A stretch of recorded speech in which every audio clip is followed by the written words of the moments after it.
నమస్తే. నేను మీ ఘన విభూతి శ్రీనివాస్, తెలంగాణ ప్రజా సైన్యం పార్టీ ఫౌండర్‌ని. ఈరోజు మీ ముందుకు రావడానికి ఒక ముఖ్యమైన కారణం ఉంది. రీసెంట్‌గా అంటే ఏప్రిల్ 5వ తేదీ నాడు ఏదైతే మా బిజినెస్ ఉందో అంటే రుద్ర బిర్యానీ పాయింట్ అక్కడ ఒక సిట్యుయేషన్ జరగడం జరిగింది. ఒక వ్యక్తి అంటే నాతో పార్ట్నర్‌గా ఉంటా అన్న ఒక వ్యక్తి వచ్చి నానా హంగామా సృష్టిస్తే ఆ రోజు వెళ్ళి మేము 4 టౌన్‌లో కంప్లెయింట్ చేయడం జరిగింది.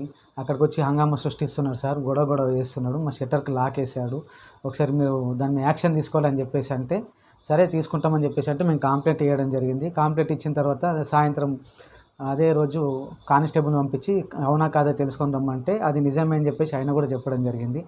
అంత చెప్పిన తర్వాత కూడా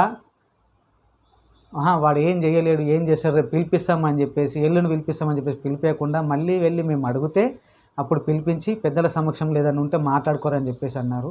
అది కూడా కుదరకపోయేసరికల్లా కేసుని ఏదైతే మేము కంప్లైంట్ ఇచ్చినామో కంప్లైంట్ని ఫైల్ చేయకుండా ఇచ్చిన కంప్లైంట్ని క్లోజ్ చేసేసి ఆ కేసును మొత్తం నీరుగార్చి ఈరోజు మళ్ళీ తర్వాత మేము ఏవైతే అతనికి ఇవ్వాల్సిన డబ్బులు ఇచ్చిన తర్వాత చేతికి అందిన తర్వాత వాళ్ళకి ఆ కేసు క్లోజ్ అయిందని చెప్పేసి తెలిసిన తర్వాత మళ్ళీ ఇప్పుడు మాకు డబ్బులు ఇవ్వాలి అని చెప్పేసి నానా రకాలుగా ఒత్తిడి తీసుకొస్తూ మళ్ళీ సిఐ గారు ముంగట కూర్చొని మాట్లాడిపిస్తూ సిఐ గారు దానికి సపోర్ట్ చేస్తూ అంటే పోలీస్ వ్యవస్థ ఎవరిని సపోర్ట్ చేస్తుంది?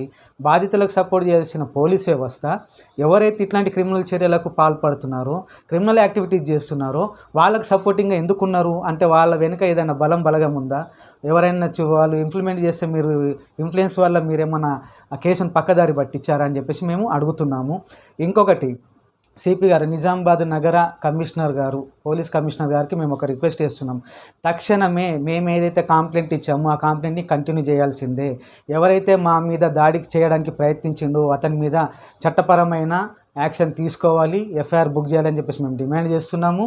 ఇంకొకటి SC/ST అట్రాసిటీ కేసు కూడా పెడతామని చెప్పేసి అంటే ఫస్ట్ ఈ కేసు కంప్లీట్ కానీ ఈ కేసు తర్వాత మేము ఆ ఫైల్ కూడా తీసుకుంటాము, ఆ కంప్లైంట్ కూడా తీసుకుంటాము. DSP గారి సమక్షంలో అది ఎంక్వైరీ జరుగుతుంది, సార్ దగ్గరికి మేము పంపిస్తామని చెప్పేసి కూడా మాకు SI గారు మాట ఇచ్చారు.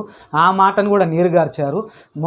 మొన్న CI గారితో పిలిపించినప్పుడు CI గారితో మాట్లాడినప్పుడు కూడా నేను SC/ST అట్రాసిటీ కేసు పెట్టాలనుకుంటున్నాను సార్, అప్పుడు కూడా నేను చెప్పినా కానీ తర్వాత చూద్దామని చెప్పేసి అన్నారు అని అంటే నువ్వు అప్పుడే ఎందుకు పెట్టలేదు, ఇప్పుడు ఎందుకు మాట్లాడుతున్నావు అన్న లెక్కలు అనేది కొట్టిపారేసిన లెక్కలు. అంటే ప్రజల కోసం పోరాడుతున్న, ప్రజల సమస్యల మీద పోరాడుతున్న మాలాంటి చిన్న రాజకీయ నాయకులు అంటే మాలాంటి రాజకీయ నాయకులకే మీరు ఎటువంటి ప్రొటెక్షన్ ఇస్తలేరు, ఎటువంటి న్యాయం చేయలేకపోతున్నారు.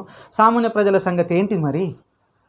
అంటే ఈ రకంగా మొత్తం కేసులు మొత్తం మాఫ్ చేసేసి లోపల ఇచ్చేసి అంటే వెనక ఇన్ఫ్లుయెన్స్ ఉండి బలగం బాగా ఉంటే వాళ్ళు వచ్చి మాట్లాడితే మీరు లోపల కేసు క్లోజ్ చేస్తారు.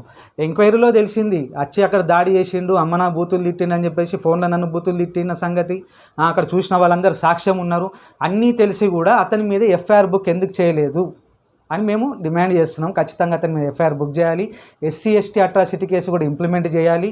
ఇన్ కేసు గనక కమిషనర్ గారు మీరు ఎటువంటి చర్యలు కనుక తీసుకోకపోతే రేపు కానీ ఎల్లుండి కానీ నేను ఖచ్చితంగా నిజామాబాద్ వినాయక్ నగర్లో ఉన్న అమరవీరుల స్తూపం సాక్షిగా ఆమర నిరాహార దీక్షకు కూర్చుంటాను. నాకు తక్షణమే న్యాయం జరగాలి. మా పార్టీ యొక్క ఉద్దేశం కూడా అదే, తక్షణ న్యాయం, సమన్యాయం ఉండాలనే ఉద్దేశంతో మేము పోరాడుతున్నాము. ఇప్పుడు మాకు అర్థమవుతుంది మా లాంటి వాళ్ళకి న్యాయం జరిగినప్పుడు సామాన్య ప్రజలకు ఏ రకమైన న్యాయాన్ని మీరు కల్పిస్తున్నారని చెప్పేసి మాకు ఇక్కడే డౌట్ వస్తుంది. క్రైమ్ని కంట్రోల్ చేస్తున్నాం, క్రైమ్ రేట్ తగ్గిస్తున్నాం అని చెప్పేసి అన్న మీరే ఇట్లాంటి క్రిమినల్ చర్యలకు పాల్పడుతున్న వారిని మీరు ఎందుకు కాపాడుతున్నారు?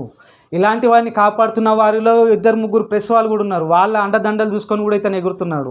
వాళ్ళు ఎవరనేది ఏందనేది కూడా నేను త్వరలోనే బయట పెడతాను, మీ సమక్షంలోనే మాట్లాడతాను, మీ సమక్షంలోనే ఆ విషయాలు చెప్తాను.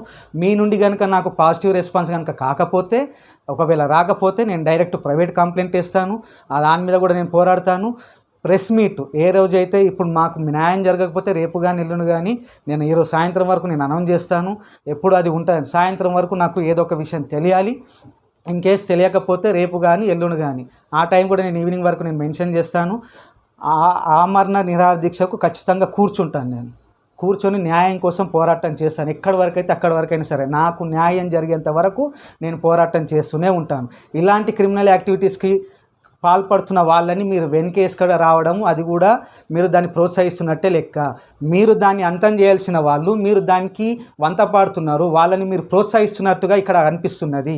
ఎవడైతే క్రిమినల్ యాక్టివిటీ చేశాడో వాళ్ళ మీద వెంటనే యాక్షన్ తీసుకోకుండా గాలికి వదిలేస్తే జరగరానిది ఏదైనా జరిగితే మేము కూడా చెప్పాం. దాడి జరిగిన రోజు కనుక నేను అక్కడికి వెళ్ళి ఉంటే, నా మీద దాడి చేసి నన్ను ఏదైనా చేసి ఉంటే మీరు ఏం చేసేవాళ్ళంటే, మంచిగా ఉన్నావు కదా, నువ్వు ఇంకా చచ్చిపోలేవు కదా, నేను చంపలేడు కదా అని చెప్పేసి నెగ్లిజెన్స్గా మాట్లాడడం అనేది అక్కడ కొట్టొచ్చినట్టు కనబడుతుంది. ఇక్కడ టౌన్ సిఐ గారు కానీ, అక్కడ ఉన్న ఫోటోన్ ఎస్ఐ గారు కానీ వన్ సైడ్ అంటే ఏకపక్షంగా వ్యవహరిస్తున్నారు, ఒక పక్షం సైడే మాట్లాడుతున్నారు వీళ్ళు.